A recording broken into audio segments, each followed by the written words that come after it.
We begin at the board with the man wearing hip number 1, a multi-time Class 1 champion in Virginia. This is Kebrel Chandler. Actually, it looks like it's Dom Ellis. Chandler looks to have been a no-show. Interesting. We've got Greg McGrath, though, from Boston, Jesuit repping with hip number 3. Watch out for the man from Mass. Hip number 4 is going to be Ethan Rich from Sanford, North Carolina. Comes in with an 8:52 personal best, heading to Campbell next fall. Soaking it all in. And now the two-peat Penn Relays 3K champion with a dangerous skill set, the future Virginia Cavalier from Gainesville, VA, Trent Daniels. Looks like John Templeton is hip number 7 from Clemens, North Carolina, heading to University of Miami in the fall. He's run 8:51.20. And now the Northeast NXR regional champion, a multi-time Rhode Island state champion record holder. Hyping up the crowd is Sean Gray, another future Virginia Cavalier. Wearing hip number 9, that's George Lawson from Winston-Salem, North Carolina. He's not going too far from home. He's going to be going to Wake Forest in the fall. Not far at all. Still some time to decide the collegiate future of this man, the junior from CBA out of Lincroft, New Jersey, Gavin Schmidt. Wearing hip number 11 from Bronx, New York. 3-time New York State champion, 8:45 this year at Arcadia, Ben Berman. The future Yale Bulldog coming to town to be joined by the top unconverted 2-mile national leader at 8:45.20, Jonah Montanese from the Quakers Track Club. Wearing hip number 13, a future Duke Blue Devil. Had a fantastic run 2 weeks ago in Seattle to run 8:45. It's Kavi Gibson from Carey Academy in North Carolina. I know you got to witness that run firsthand, Dave. He was charging down Marcelo Montecone of Florida. Marcelo was lucky that race wasn't 10 meters longer. But we've got the future Oregon Duck also in the mix. Jasper, Indiana's Calvin Seitz, the freshman 2-mile meet record holder, now a junior. So a few notable scratches in this one. You heard me mention Brooks Barbie earlier. It looks like the 840 performer from Rocky Hansen School's Christ School is not on the line here. And so now that we're down to 12, that definitely opens some opportunities to some other contenders. One of them we mentioned very recently, Kavi Gibson, comes to mind, as not only did he place second at Brooks in 8:45.04, but he won an absolutely stacked North Carolina Independent State Championships that includes numerous guys that we're also going to see here, George Lawson among them. More importantly, his PB comes from like 2 weeks ago. A lot of these guys' PBs came from Arcadia or other meets 5, 6, 7, 8 weeks ago perhaps. But Kavi Gibson is the man in form right now, and he has the wheels and he has the strength.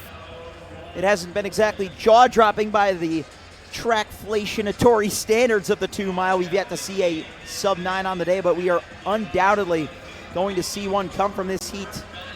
9:01.40, the time to beat by Marcus Valenzuela as they soared out for position, taking the early lead. So it looks like Bobby did show up on the line. That's him in the lead. They didn't give him an introduction, but the man wearing hip number 15 has taken it up. So, Brooks Barbie fans, you can take a sigh of relief because your man is out there and he is on the hot pace. So Bobby from Christ School in Arden, North Carolina, coached by Randy Ashley, has run a phenomenal program there over the last 5, 6, 7 years. It's not a huge school, but wow, they have some talent at that program. Stringing out single file through the first 418 meters.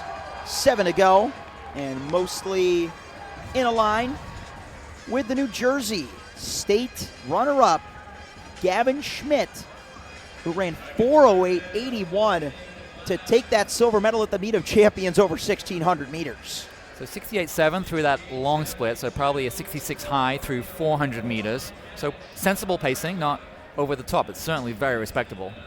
In an even unconverted 3,200 meters at 67.5 splits to get you to a 9-minute pace, which all of these guys have demolished before. Kavi Gibson in third from Cary Academy.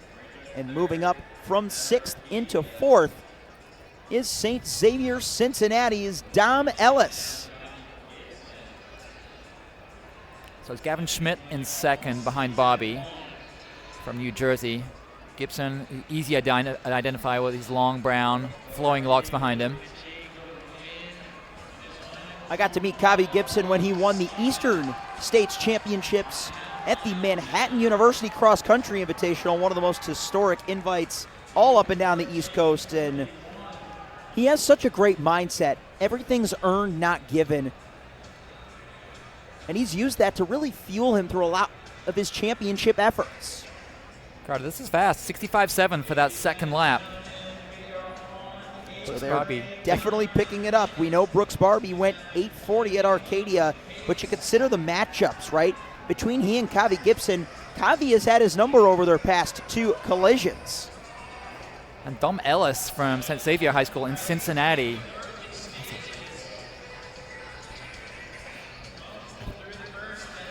Again, you mentioned Don Ellis moving his way up through the field. The future Indiana Hoosier who won the state championships for Division I in Ohio over the 1,600 and 3,200 meters. You heard me mention Trent Daniels earlier, a 2-time Penn Relays 3K champion. Ellis was third behind him, and we've even got the Penn 3K runner-up Joe Montanese in this field as well. So lots of rematches taking place here at Franklin Field with 5 to go. And Bobby has his field strung out. That was a 68.3, settled in a little bit, but that 65 second lap, definitely making it honest. And some of these guys struggling to maintain contact at the back of the pack already. They're still in relative contact, so it's difficult to declare them out of the race. But if you are a Greg McGrath, Ethan Rich, or John Templeton, now might be a decent time to start moving your way up through this field. We will see who ultimately times their moves and how. Jonah Montanese has positioned himself in 4th. He had taken the previous split in 6th, so he is making that game time decision right now as we enter the meat of this championship race. Meet record set in 2023 by Danny Simmons in 8:41.23. The national all-dates 2-mile record set by Lucas Verzbekis of Orland Park, Illinois in 2011. It has been all Brooks Barbie from Christ School, North Carolina. The junior takes us through sub 4:30 with 1,600 meters remaining.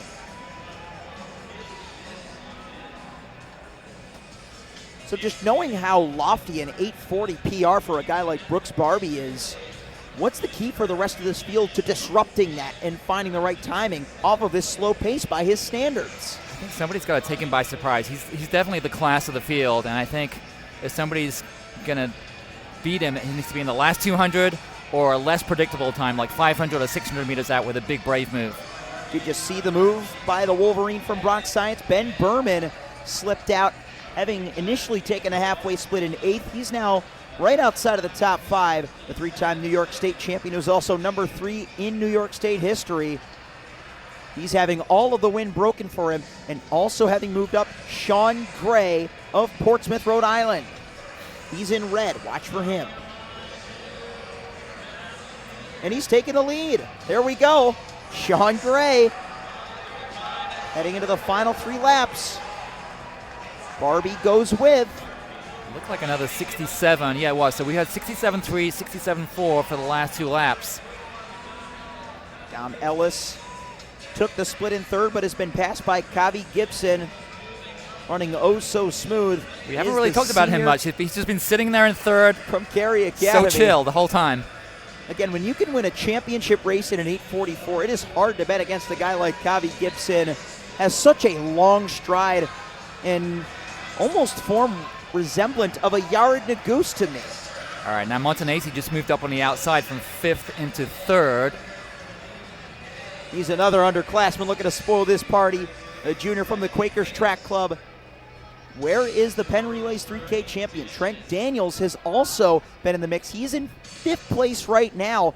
Another guy that we cannot do justice to for his unlimited skill set. He's got 15800 chops and 404 1600 chops. Kavi Gibson may have run a 8:45 over full 2 miles at Brooks a couple weeks ago, but even sooner was Trent Daniels' 1,600-meter PR at CBA at the horse race. To me, Kavi Gibson, he looks really relaxed. He's just stayed there in third place. He's covered each move, but he's covered it in a very gradual fashion. No sudden injections of paces. He's run the most economical race so far, in my opinion, and hasn't done an ounce of work at the front into that wind. Sean Gray, though, has chosen to do all the work as he took it up after the mile. Brooks Barbie has run about as close to minimal distance as possible, but his Carolinian rival is passing him on his outside. Brooks Barbie and Kavi Gibson side by side. Montanesi in 4th, Daniels in 5th. Ben Berman taking a look over his shoulder from 6th, and Dom Ellis back out on an island in 7th. This is going to turn into a 500-meter barn burner, surely. Here we go. Somebody's got to make a move here any second. There goes Gibson. Gibson's going to go. Kavi Gibson, the future Duke Blue Devil, the North Carolina state champion, awakening the crowd here at Franklin Field as he hits the final 400, 7:52 on the clock. Just look at how well he's opened his stride heading into the penultimate bend. So it's a 65-3 penultimate split, but Gibson making a big move. Has he played his cards too early? Ben Berman, the 3-time New York State champion, has just rounded up the Rhode Islander Sean Gray, and he is going after King Kavi, heading towards the final half lap. Berman looks good. He's made up about 2 seconds on Gibson in the last 200 meters. Gibson senses the danger, though. Who's your money on? Kavi Gibson's got the stride advantage, but Ben Berman has the turnover. It's going to come all down to this final 100 meters. Gibson still in front. Still fluid, still powerful. I'm cashing it in this time. Kavi Gibson all the way through. Your New Balance national champion. What a final lap of around 57 seconds. 57:43, 8:50 flat for the win, and an even faster close by Bronx-sized Benjamin Berman. Officially a little bit off on the anchor split, but an 8:50.76. Phenomenal close by those two in a tactical affair, but an excellent windup.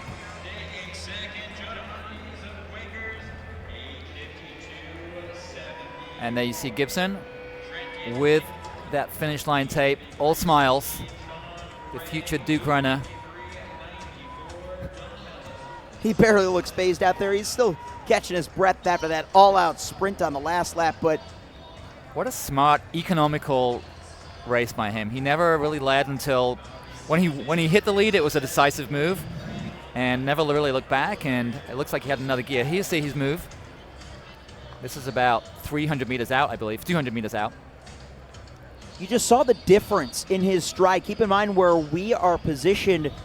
The New Balance finish line tent almost blocks a portion of our view of the finish line. And once Kavi reemerged from that point, his stride was just in a completely different stratosphere, and he used it to break away from Berman and hold off the attack. To me, look, when he made his move with like 400 meters to go, it was in 4th gear. He still had a 5th gear to shift into if he needed it, and he ended up He did need it at 150 to go, but he definitely had gas left in the tank. And huge credit to Berman for going after Kavi Gibson. Here's a guy that comes in with all of his 3,200 meter accolades in New York, but